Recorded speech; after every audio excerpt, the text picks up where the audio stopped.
Alright, Shalom. First and foremost, I want to begin by giving all praise and glory to Yahweh, Ba'ashem, Yahushai, Ba'ashem Rakakwadash. Double honors to the elders and apostles of Great Millstone. And Shalom to your brothers that are laboring and pushing this truth and sincerity and with charity.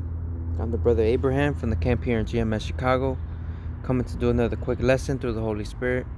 Lord willing to be edifying. And don't really have a topic to go into, but just meditating on the times that we're coming into. Okay, it feels like pretty much the calm before the storm. All right, the clouds are starting to get real cloudy, starting to get dark. All right, and we can tell a storm is approaching. So let me go ahead and start off with Matthew chapter 16 and verse 2. It says, he answered and said unto them, well, I'm going to start at 1. It says, the Pharisees also with the Sadducees came, and tempting desired him that he would show them a sign from heaven. He answered and said unto them, when it is evening, ye say, it will be fair weather, for the sky is red. And the morning it will be foul weather today, for the sky is red and lowering. O ye hypocrites, ye can discern the face of the sky, but ye cannot discern the signs of the times. Alright, and that's exactly how it is now again. Alright.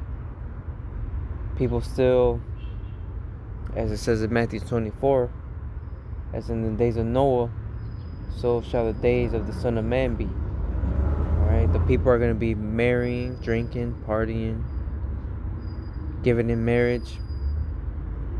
Okay, still living it up like ain't nothing going on around the world. Okay.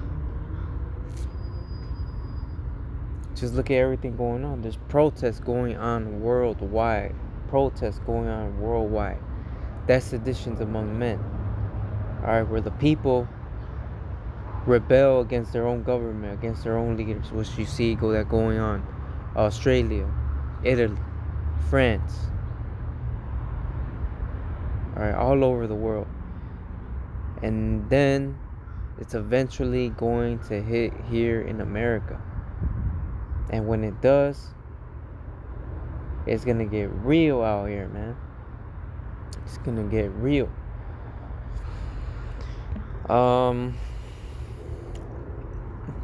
So this is a post from RT America.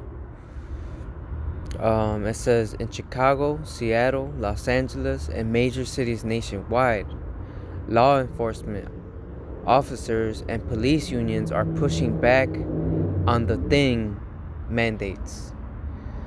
And the deadline for the thing mandate approach, many like the Chicago Police Department are facing shortages as 35% of their 12,770 officers. That's a lot, man. Okay, that's more than 3,000. That's more than 3,000 of their officers. Alright, could be placed on no paid leave. This comes after Mayor Lori Lightfoot stated those yet to be get the thing by October 15 will face unspecific consequences. In Massachusetts, at least 150 police officers have resigned due to not wanting to adhere to the mandates. This week in Oregon, several law enforcement officers have been slated to lose their jobs after refusing to comply with the mandates. Similarly, more than 20 states have implemented some form of mandate for state employees, including law enforcement officers, firefighters, and other city officials.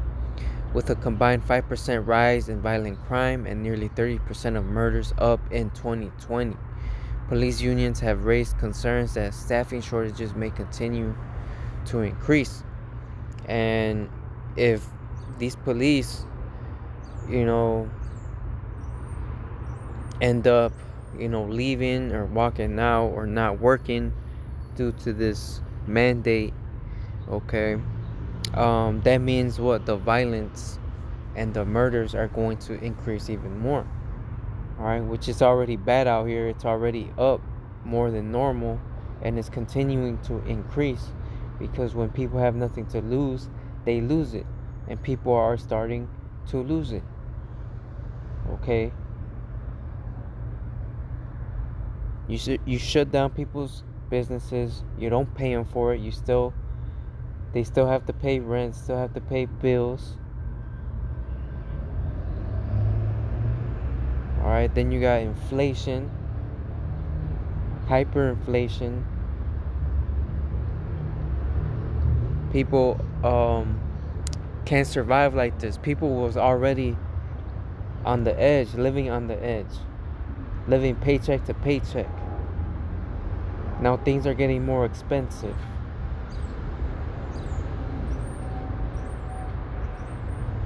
They aren't paying people enough. Okay? This is all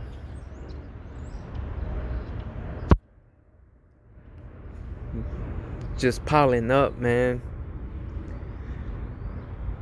All the plagues are piling up, man, and man, this bubble is gonna burst. This bubble is about to burst. Okay. So then guess what? What are they gonna do once these police officers don't come back or leave or whatever the case may be because of these mandates? There's an article that came out not too long ago that said that they might call in the National Guard to replace the police officers. What does that sound like? Sounds like martial law, right? Let's go ahead and get Jeremiah chapter 30 and verse 6. It says, "Ask ye now and see whether a man does travail with child. Wherefore do I see every man with his hands on his loins as a woman in travail, and all faces are turned into paleness." Right, so men don't have children, but they got their hands on their loins as a woman in travail,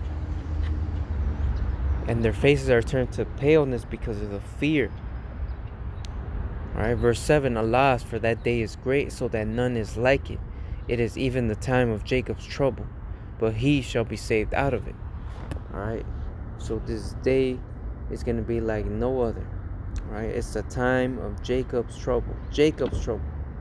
Israel's trouble. All right, but he shall be saved out of it. It's talking about the elect.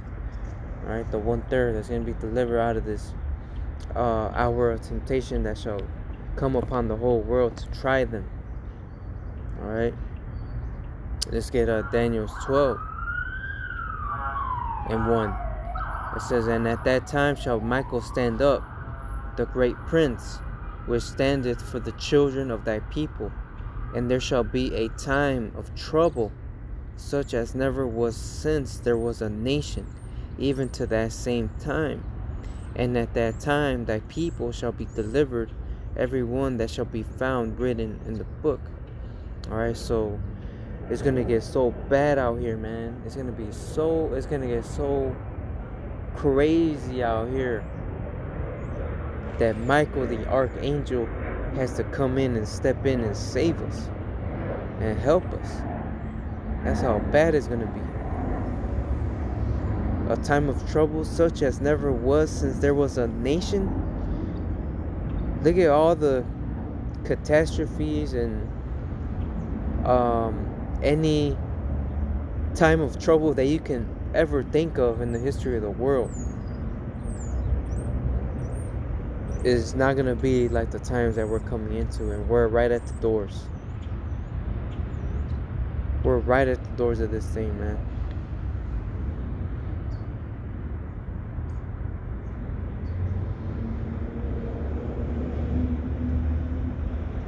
All right, I'm going to continue reading on this Daniel 12. This is verse 2. And many of them that sleep in the dust of the earth shall awake, some to everlasting life, and some to shame and everlasting contempt. Okay, because you have people that had scoffed this truth. All right, first chose the world instead of this truth, despised his word. And they that be wise shall shine as the brightness of the firmament, and they that turn many to righteousness as the stars forever and ever. All right, so those that are wise are going to shine, man. All right, those that turn many to righteousness as the stars forever and ever. All right, that's you converting a sinner from his ways into this truth. All right, into from sin to righteousness, man. All right, verse 4 says, But thou, O Daniel, shut up the words and seal the book, even to the time of the end. Many shall run to and fro, and knowledge shall be increased. All right, so this is from the time of Daniel. It says, Daniel shut the words and seal the book. All right, because this knowledge, truth, and understanding didn't come into fruition, and didn't take no fruit until really around the time of Abba Bivens, which was around the 1970, around there. Okay, I'm not gonna say the exact date, but it's around that time, which is not that long ago. So we're at the time of the end. We're at the time of the end. All right, knowledge is being increased.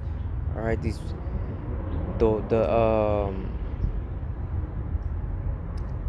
the fruits of this truth is spreading like wildfire.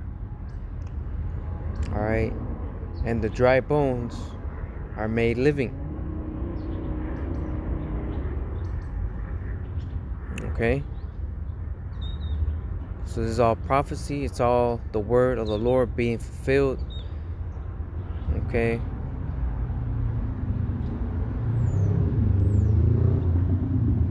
so I'm gonna jump down to verse 13, Daniel 12 and 13. But go thou thy way till the end be, for thou shalt rest and stand in thy lot at the end of the days.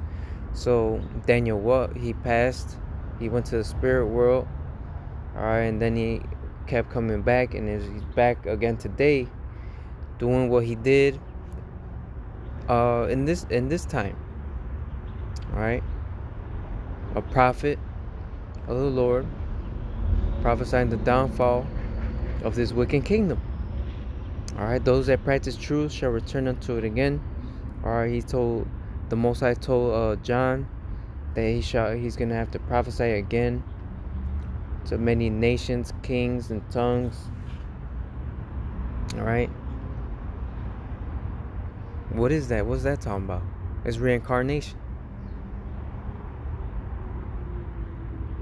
All right, let's get Jeremiah 28 and 8.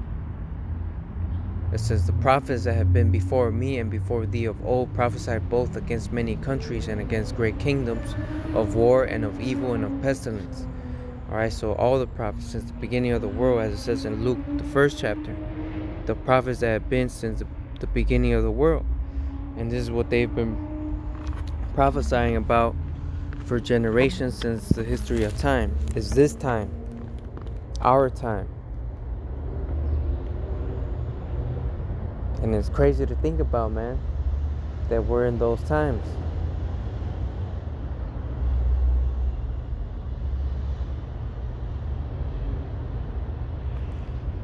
Okay, let's get the book of Luke, chapter 19, and no,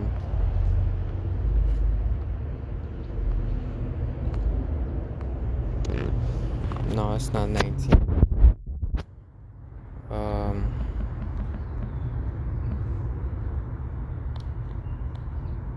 Luke 21. Luke 21 and 28. And when these things begin to come to pass, then look up for your heads, lift up your heads, for your redemption draweth nigh. So these things, which is these prophecies, the signs, all right, are coming to pass, man. Okay? And when these things begin to come to pass, and they are, look up, for your redemption's drawing nigh. All right? Our salvation is near, man. Our salvation is nearer than when we believe. And that's what Paul, I believe, said that.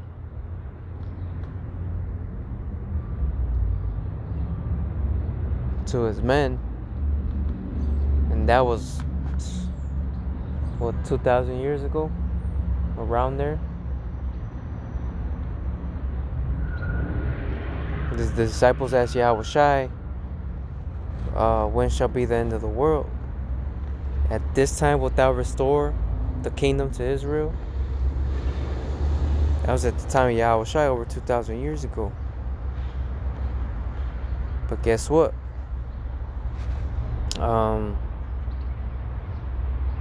Now it's that time that the Most High is going to restore the kingdom to Israel. This is the last captivity, man. This place is done.